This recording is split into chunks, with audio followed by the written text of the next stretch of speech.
আসসালামু আলাইকুম এভরিওয়ান, কেমন আছেন সবাই? আপনারা দেখতে পাচ্ছেন সাভার মিনি স্টেডিয়ামের গেট।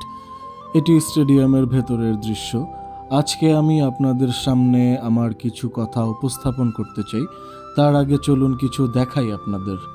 এইখানে রয়েছে একটি খেজুর গাছ, এটি একটি আম গাছ, এবং তারপরে রয়েছে কড়ই গাছ, এবং এখানে রয়েছে আম গাছ। এরকম করে এই সিরিয়ালে আরও অনেকগুলো আম গাছ রয়েছে।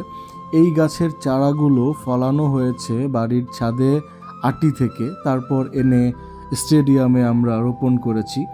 এইখানে যে খেজুর গাছের চারাগুলো দেখতে পাচ্ছেন, এইগুলাও গত রমজানে ইফতারের সময় খেয়ে বীজ ফেলা হয়েছে, সেখান থেকে চারা এসেছে। সামনে দেখতে পাচ্ছেন আরও কিছু সুন্দর সুন্দর গাছ, কড়ই গাছ, তারপর নারিকেল গাছ, তারপরে রয়েছে আবার কড়ই গাছ।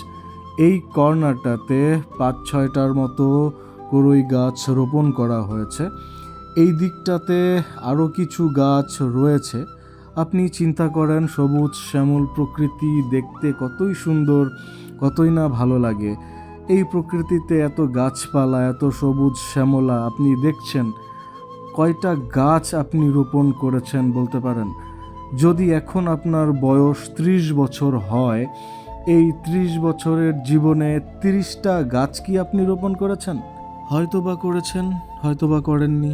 কিন্তু যদি এমন কোনো নিয়ম থাকতো যে অন্তত 2টা গাছ যদি রোপণ না করেন তাহলে প্রকৃতি থেকে আপনি কোনো অক্সিজেন পাবেন না, তখন কিন্তু বাধ্য হয়েই আপনাকে বৃক্ষরোপণ করতে হতো। তবে যাই হোক, এখন বর্ষাকাল, ফলের মৌসুম, প্রচুর মৌসুমি ফল আমরা খেয়ে থাকি। সেগুলোর বীজগুলা কিন্তু রাস্তার আশেপাশে পড়ে থাকে, সেখান থেকেই চারা গজায়। তো আমরা সবাই যদি অন্তত একটা চারার যত্ন নিয়ে সেইটাকে পরিপূর্ণ একটা গাছে রূপান্তর করতে পারি, তাহলে সেইটার ফল যেমন আমরা খেতে পারবো, তেমন খেতে পারবে পশু পাখি, এবং আমরা ছায়াও পাবো সেটা থেকে। তবে সেইটার ভাগ যদি আপনি নাও পান, সেই ফল যদি আপনি নাও খেতে পারেন, পশু পাখিও যদি খায়, এই ছায়ার তলে যদি পথিকও দাঁড়ায়, এটা আপনার সদকায়ে জারিয়া হয়ে যাবে। রাস্তার আশপাশ দিয়ে যত গাছপালাগুলো এখন আমরা দেখি, এইগুলা হয়তোবা আমাদের দাদা, বাবা, চাচা এরা রোপণ করে থাকবেন। কিন্তু আমাদের প্রজন্মের আমরা যারা আছি, তারা কি কোনো বৃক্ষ রোপণ করেছি? যদি করে থাকি তাহলে আরও বেশি বেশি করে করার চেষ্টা করব।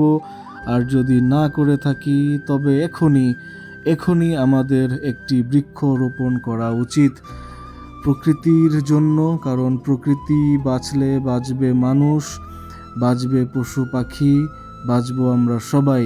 তো গাছ লাগান, পরিবেশ বাঁচান। Thank you.